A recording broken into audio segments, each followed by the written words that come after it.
կարծիք, որ դա հետևանք է նրա կրավիչների քիչ ես կուզենայի մտածել Նարիջան հանգամանքը, որ այստեղ միակ համարցիկ են, դրանով չի պայմանավորված իհարկե կեսկատակ կես դուր, բայց իմ առաջարկը կլինի, որ հաջորդ քննարկաշարժանակ անպայման այդ հարցին ուշադրություն դարձնեք ես և պարոն Կրայանը կարծում եմ կամավորության նորներով ներդեղի կզիջենք ոչ պակաս ավելի հինակավոր և բանիմաց կին տնտեսագետների և դա վերաբերում է նաև մնացած հարցերին իհարկե կարող եք ընդունել որպես կատակ, բայց ինչպես ասում են ամեն կատակի մեջ կատակի հատիկ երկրորդ հարցը, որի շուրջ կցանկանայի նույնպես որպես ուղղություն նշել, դա այն է, որ համոզված եմ իհարկե, որ դրան ուշադրություն դարձրել եք քննարկումներում, դա միջազգային փորձի ուսումնասիրությունն է և մասնավորապես երբ որ խոսում ենք օրինակ փոքր բիզնեսի արգմանություն, տեսեք այս կարճ քննարկման ընթացքում արդեն իսկ որոշակի ռիսկեր դրա հետ կապված վերհանդեցին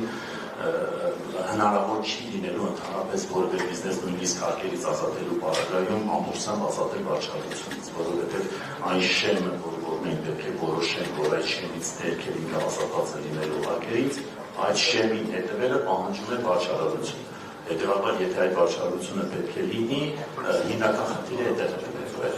Դրա համար փորձենք նաև միջազգային փորձը վերլուծելով հասկանալ դրա դրական և բացական կողմերը, ես կմիանամ պարոն Բագրատյանի, գուցե այդտեղ այլ լուծումները ավելի հետաքրքիր լինեն։ Եվ շարունակելով ձեր միտքը, Նարիջան, դա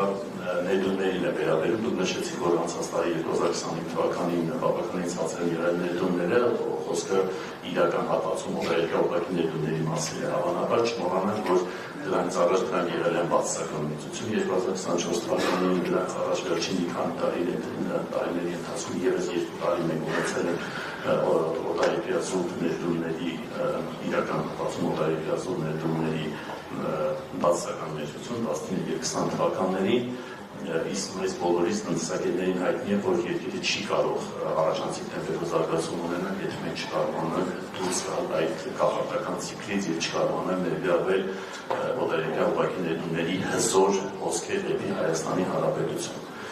Այդ լուծումները մենք պետք է աշխատենք այդ լուծումների վրա և ցավոք մենք որպես հասարակություն մենք վերջին տարիներին ապացուցեցինք, որ ինստիտուցիոնալ լուծումներ չկան այդ առումով մեր երկրում, այսինքն մենք կարող ենք մտածել, որ մեր օրենսդրությունը լավն է, մեր սահմանադրությունը լավն է, բայց երբ գալիս ենք արդեն կիրառական պրակտիկայում, մենք ներդրումներին ցույց ենք տալիս, որ այդտեղ ոչ մի կանոն չի գործում։ Եվ հետևաբար այստեղ մեզ հարկավոր են լինելու իսկապես շատ լուրջ ինստիտուցիոնալ լուծումներ, որպեսզի օտարերկրյա ներդրողը վստահ լինի, որ ինքը գալիս է մի երկիր, որտեղ իր իրավունքները պաշտպանված են լինելու, ընդ որում այդ պաշտպանողը ոչ թե լինելու է անհատը, անձը, այլ տրված հստակ ուր իրավական կարգավորումները։ Այստեղ ես խնդիր եմ տեսնում, լուծումը ինձ համար տեսանելի չի անկեղծ ասած, բայց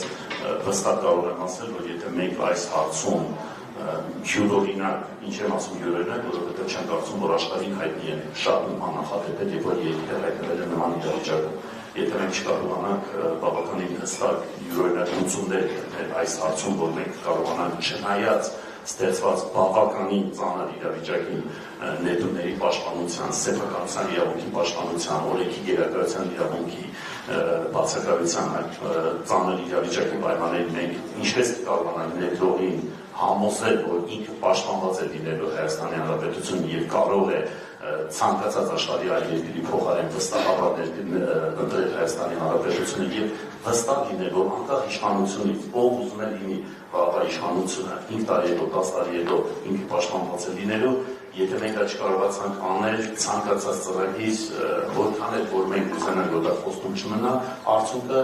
շատ սահմանափակ է լինելու։ Այս հարցն է, որ կուզենայի, որ մենք հետագա քննարկումների ընթացքում այդ ուշադրություն դարձնենք։ Ամենաինստիտուցիոնալ հարցը ձեր ասածն է, որպեսզի մեր երկրում ներդրողների իրավունքը պաշտպանված լինեն, իսկ պատմականորեն վերջին 1-2 տարվա ընթացքում այնպիսի դեպքեր են տեղի ունեցել, որ շատ դժվար է լինելու վերականգնել անգամ իշխանության փոփոխությունից հետո դժվար է լինելու, որտեղ բոլորը նայել են ասել են այս սա են երկիրներ, որտեղ այսպիսի բաներ են եղել, որտեղ հիմնական ամենամեծ ներդրողին կալանավորել են, որտեղ գործարարներից քաղաքականացների համար բիզնես են վերցնում կողքի երկիրը կնայեն, այս երկիրն է, որ ոչ մի բանը տեղի չի ունենում, հարկերը ավելի լավ են, չկա վաճառություն, որ երկիր ներդրում կան։ Իհարկե երկրում որտեղ պաշտպանված է լինելու։ Շատ դժվար է լինելու վերականգնել այն վստահության կորուստը, որը մենք ստացանք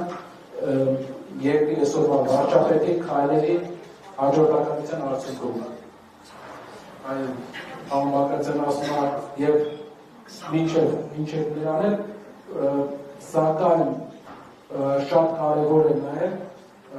ձևավորել ներքին պոտենցիալ, ուղղակի ներդրումները դա հիմնականում դրա հետ աշխատանքը կլինի դեբյուրոկրատիզացիայի արդյունքում երկրի հեշտացման, պրոցեսների հեշտացման արդյունքում եւ նաեւ մեր թիմի ղեկավարի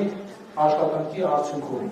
Իր աշխատանքային համբավի արդյունքում մենք տեսնում ենք, որ օտարի տարածքի ներդրումները շատ են։ Դա ցավոտ է, քանի որ ինստիտուցիոնալ ներդրող Հայաստանում չի կա, եթե չլինի վստահ երաշխավոր, բայց մենք ունենք այն, ինչ ունենք, եւ պետք է այս պարագայում ուղղակի մեր երկիրը զարգացնենք այդ ուղղությամբ, մինչև 10-ամյակներ անցնի եւ տեսնենք, որ երկրում բիզնես չեն խլում։